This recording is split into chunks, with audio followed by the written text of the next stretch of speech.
Assalamualaikum warahmatullahi wabarakatuh. Perkenalkan, nama saya Ahmad Dhani dari kelas C5 Manajemen dengan nomor pokok mahasiswa 101201111 dengan prodi S1 Manajemen.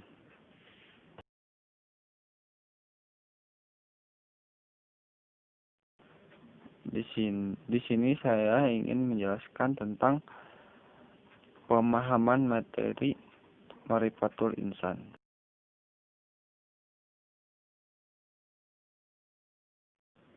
Yang pertama adalah Marifatul Insan atau pengenalan manusia. Marifatul Insan dibagi menjadi dua kalimat. Yang pertama marifat atau mengenal, yang kedua insan atau manusia atau diri sendiri.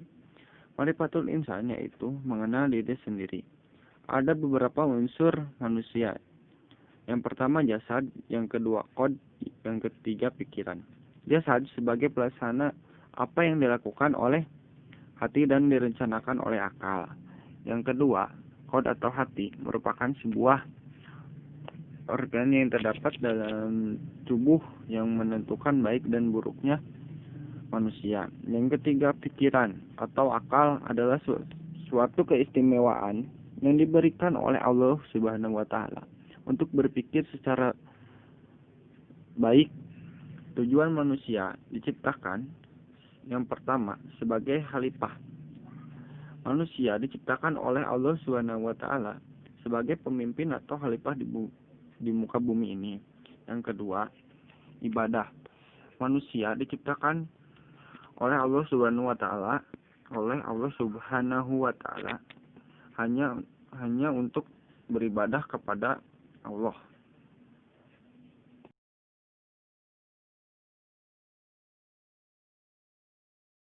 Yang kedua adalah hakikatul insan atau hakikat manusia. Manusia diberikan hakikat oleh Allah Subhanahu wa taala.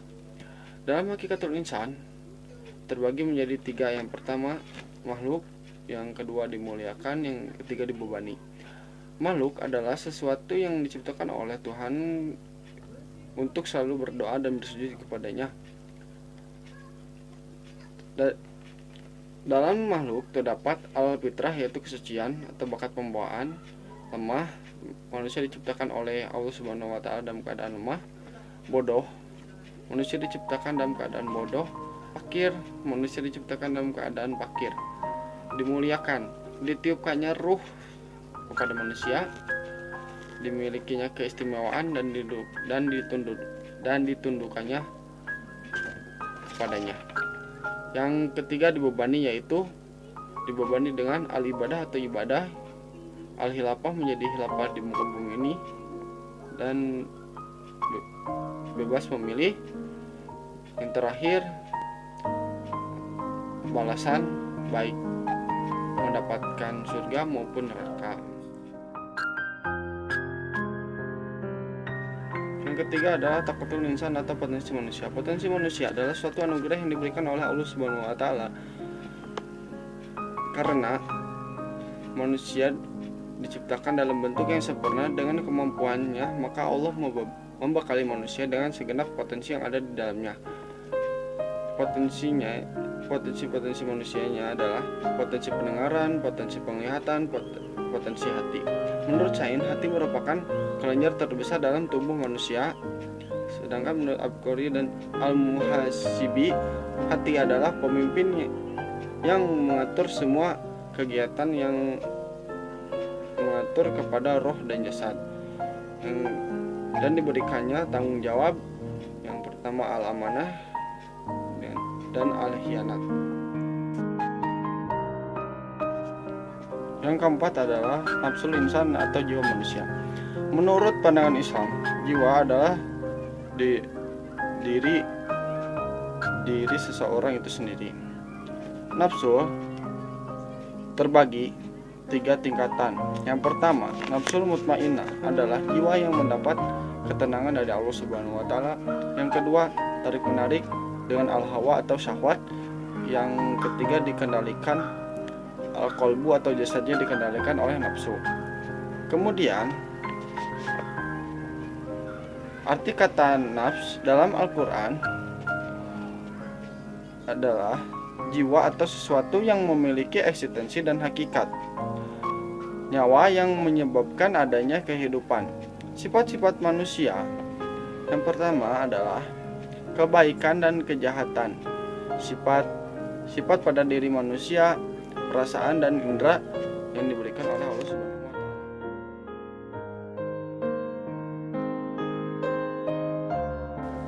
Yang kelima adalah sifatul insan atau sifat manusia. Sifat secara umum merupakan ciri khas yang ada pada diri seseorang atau sesuatu untuk membedakan yang baik dan yang buruk dari seseorang maupun individu.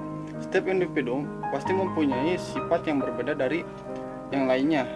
Sifat manusia dibebani dua jalan, yaitu yang pertama takwa atau membersihkan jiwa. Menurut Ibnu Qayyim, takwa adalah mentaati Allah atas dasar iman dan ihtisab. Contohnya bersyukur, bersabar, berhati lembut, jujur, terpercaya. Yang kedua, mengotori jiwa atau fujur. Contohnya tergesa-gesa, keluh kesah, kufur, pendebat, berkeluh kesah, jolim, dan jahil.